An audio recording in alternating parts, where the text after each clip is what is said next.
파멜라 셸리 사건, 황량한 집과 늦게 찾아온 정의. 2001년 1월 6일 미국 텍사스주의 작은 마을 쿠에로에서 긴급 구조번호 901에 한 통의 다급한 전화가 걸려왔다.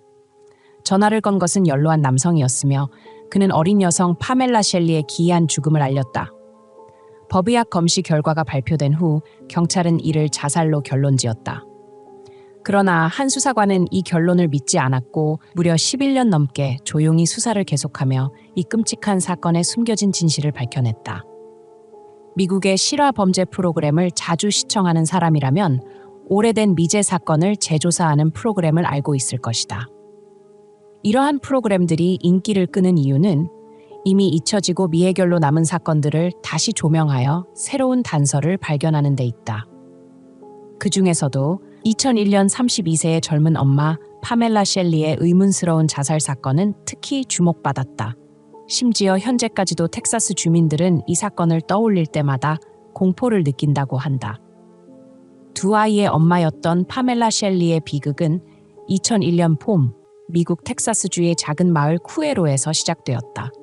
사실 그녀는 원래 쿠에로 주민이 아니었다. 전 남편 제시 서그스와의 결혼 생활이 파경을 맞은 후 그녀는 남자친구 로니 핸드릭과 함께 살기 위해 이곳으로 이주했다.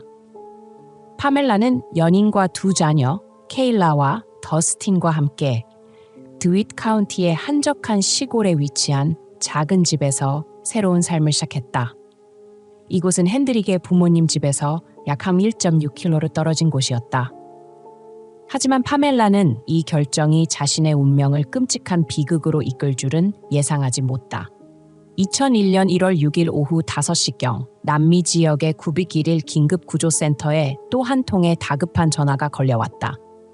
전화를 건 사람은 핸드릭의 의부 아버지였으며 그는 아들과 함께 욕실 바닥에 쓰러져 피를 흘리고 있는 파멜라를 발견했다고 신고했다. 그러나 경찰이 현장에 도착했을 때 이미 구급대가 도착하여 생명이 위태로운 그녀를 병원으로 이송한 후였다. 따라서 경찰은 최초 발견자인 로니 핸드릭을 즉시 신문할 기회를 놓치고 말았다. 그 시각 구급차가 병원으로 향하는 동안 파멜라의 남자친구 로니 핸드릭 그녀 곁을 지키고 있었다. 두 사람이 살던 집은 워낙 외딴 곳에 위치해 있어 요크타운에서 출동한 구급대원들은 정확한 주소를 찾는 데 애를 먹었다. 심지어 응급차 운전사조차 가장 빠른 경로를 찾지 못해 당황할 정도였다. 이동하는 내내 로니는 운전자에게 길을 알려주며 극도의 불안감을 표출했다. 그는 어떻게든 여자친구를 살리기 위해 최선을 다하는 모습이었다. 그러나 의료진과 의사들의 노력에도 불구하고 파멜라는 끝내 위기를 넘기지 못했다. 불행히도 그녀는 병원에 도착하기도 전에 뇌사 상태에 빠져버렸다. 경찰과의 인터뷰에서 로니 핸드릭은 단호하게 주장했다. 그의 말에 따르면 파멜라는 스스로 머리에 총을 대고 방아쇠를 당겼으며 그 당시 그는 집 밖에 있었기 때문에 아무것도 알지 못했다고 한다. 그러다 갑자기 커다란 총성과 같은 소리를 듣고 급히 욕실로 달려갔더니 피를 흘리며 쓰러진 여자친구를 발견했다는 것이다. 로니의 진술을 토대로 경찰은 현장에서 권총을 발견했고 피해 흔적 역시 일반적인 자살 사건과 일치했다. 법의학 감식 결과 총상이 머리에 근접한 거리에서 발생한 것으로 나타났으며 이는 자해로 인한 상처와 일치했다. 이에 따라 경찰은 파멜라의 죽음을 빠르게 자살로 결론지었다. 하지만 부검 결과가 자살로 판명되었음에도 불구하고 수사팀 내 일부 경찰들은 여전히 의심을 거두지 않았다. 사건이 발생한 당시 경찰은 파멜라가 이미 짐을 모두 정리하고 두 자녀 케일라와 더스틴과 함께 아칸소로 이사할 준비를 마친 상태였다는 사실을 발견했다. 그렇다면 왜 자살을 결심한 사람이 이사 준비를 마쳤을까? 만약 그녀가 떠나려고 했기 때문에 누군가 그녀를 먼저 떠나게 만든 것은 아닐까? 이러한 의문들 속에서 경찰의 시선은 자연스럽게 로니 핸드릭에게 향했고 그에게 납득할 만한 설명을 요구했다.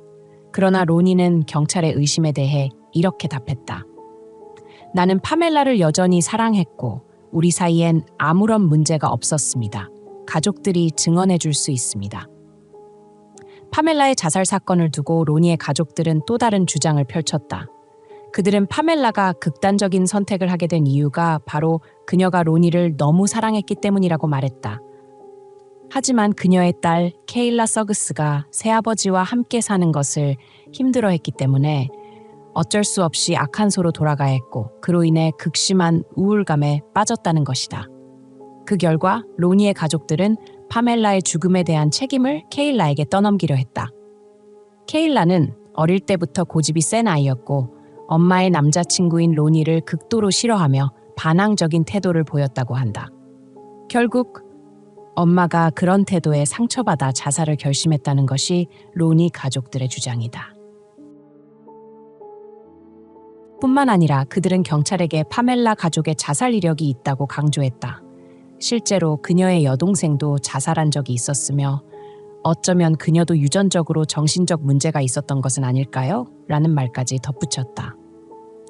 한편 로니 역시 파멜라가 아칸소로 돌아가야 한다는 사실에 큰 상심을 느꼈다고 말했다. 그는 그녀가 자신을 떠나는 것을 원치 않았지만 파멜라는 딸을 위해 어쩔 수 없이 결정을 내린 것이라고 주장했다.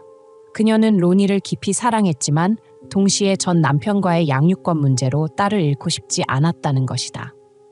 결국 이별을 피할 수 없는 운명이었을 뿐 그들의 사랑이 식어서 결별한 것은 아니었다고 그는 말했다.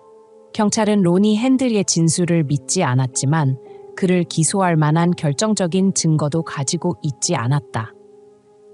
게다가 법의학 감식 결과가 사건을 자살로 결론지으면서 경찰은 더욱 난처한 상황에 빠졌다.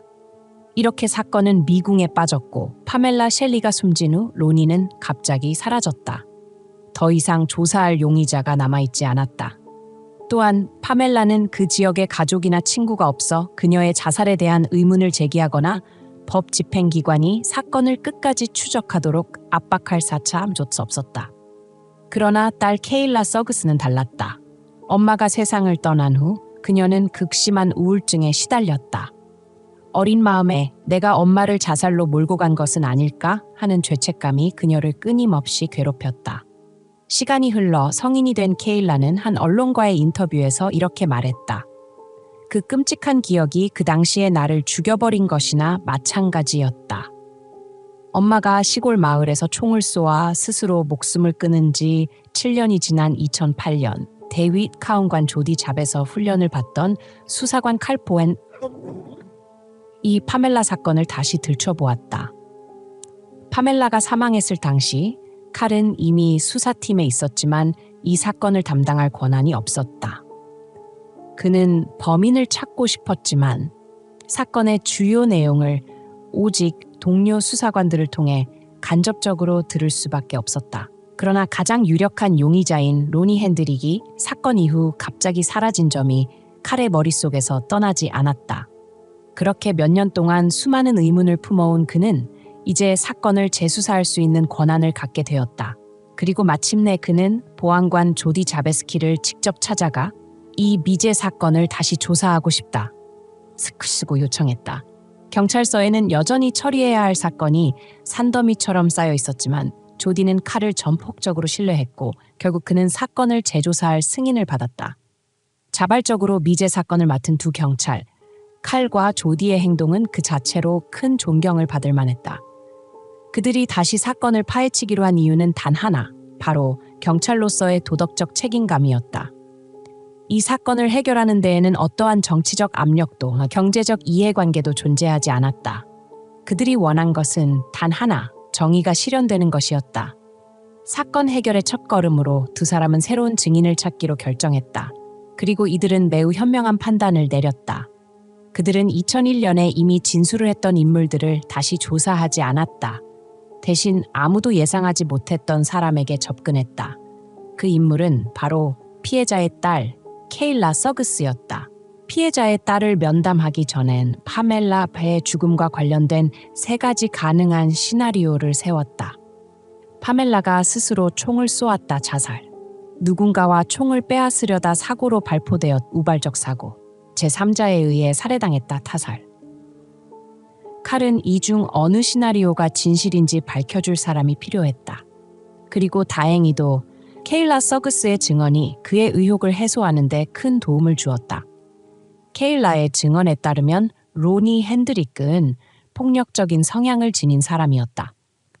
특히 술에 취할 때마다 짜증을 내고 불평을 늘어놓았으며 케일라를 싫어한다고 공개적으로 말하기도 했다. 심지어 그는 파멜라를 구타하고 그녀와 딸에게 언어적 학대까지 가했다. 케일라는 또한 사건 당일 어머니의 눈 주변에 멍이 있었으며 그것이 사건 며칠 전 로니가 폭력을 행사한 흔적이라고 증언했다. 케일라의 증언이 결정적인 단서가 될 것이라 기대한 칼은 로니 핸드릭을 수배하고 신문을 요청할 계획이었다. 그러나 2008년 여름 칼은 예상치 못한 상황에 직면했다. 로니는 데윗 카운티 교도소 디윗 제일에 수감되어 있었다. 그는 당시 동거 중이던 여성에게 폭행 및 학대 혐의로 체포되었던 것이다. 비록 로니를 직접 신문할 기회는 사라졌지만 덕분에 칼은 파멜라가 자살한 이후 로니의 행적을 파악할 수 있었다. 그는 사우스 다코타까지 도피했으며 그곳에서도 범죄를 저질러 현지 구치소에 수감된 전력이 있었던 것이다. DNA 분석과 반전된 사건 결론, 로니가 알코올 중독자이며 여성에게 폭력을 행사하는 위험한 인물임이 분명해졌다. 하지만 케일라의 증언과 칼의 결론만으로는 그를 파멜라 사건의 범인으로 단정하기 어려웠다. 더욱이 로니는 현재 교도소에 수감된 상태에서 신문을 거부하고 있었다. 그렇게 사건은 다시 4년간 중단되었고 2012년이 되어서야 새로운 시도가 이루어졌다. 수사팀은 파멜라가 자살 당시 사용했던 권총을 DNA 감식에 붙였다. 그들은 법의학 기술의 발전이 실마리를 제공할 것이라 기대했다. 며칠 후 감식 결과가 도착했다. 그러나 놀랍게도 권총에선 어떤 DNA도 검출되지 않았다. 이는 총을 사용한 사람을 특정할 수 없을 뿐만 아니라 누군가가 의도적으로 총을 깨끗이 닦아 DNA 흔적을 지웠다는 것을 의미했다. 이 충격적인 발견으로 인해 파멜라의 죽음에 대한 공식적인 결론이 바뀌었다. 자살에서 원인 불명의 사건, 케이스로 수정된 것이다. 사건의 복잡한 실타래가 점점 더 진실에 가까워지고 있음을 깨달은 칼은 2012년 8월 아칸소로 향하여 파멜라의 전 시어머니와 대화를 나누었다. 그녀는 파멜라와 자신의 아들 제시 삭스가 파멜라가 로니와 함께 텍사스에 있을 때 몰래 전화 연락을 주고받았다는 사실을 털어놓았다. 남편을 떠나 아이를 데리고 남자친구에게로 간 파멜라는 곧 후회하며 다시 남편과의 관계를 회복하고 싶어 했다. 그러나 파멜라가 제시에게 전화를 걸던 중 그녀의 살인자 남자친구가 이를 알아차리고 전화기를 빼앗아 제시에게 두 사람이 다시 함께하고 싶다면 그녀를 소나무 관 속에 넣어 돌려보내겠다고 협박했다. 이 은밀한 협박에 파멜라는 공포에 질렸지만 여전히 남편 제시에게로 도망칠 계획을 세우고 있었다. 파멜라의 전 시어머니로부터 얻은 중요한 진술 덕분에 경찰은 제시에게 추가적인 조사를 진행했고 그는 어머니의 말이 사실임을 인정했다. 한편 수사팀은 파멜라의 병력을 조사했다. 로니의 가족이 제공한 정보와는 달리 파멜라에게는 우울증이나 정신질환 치료 이력이 전혀 없었다. 이는 로니의 가족이 고의로 거짓말을 하며 아들을 감싸고 있었음을 입증하는 결정적 단서였다.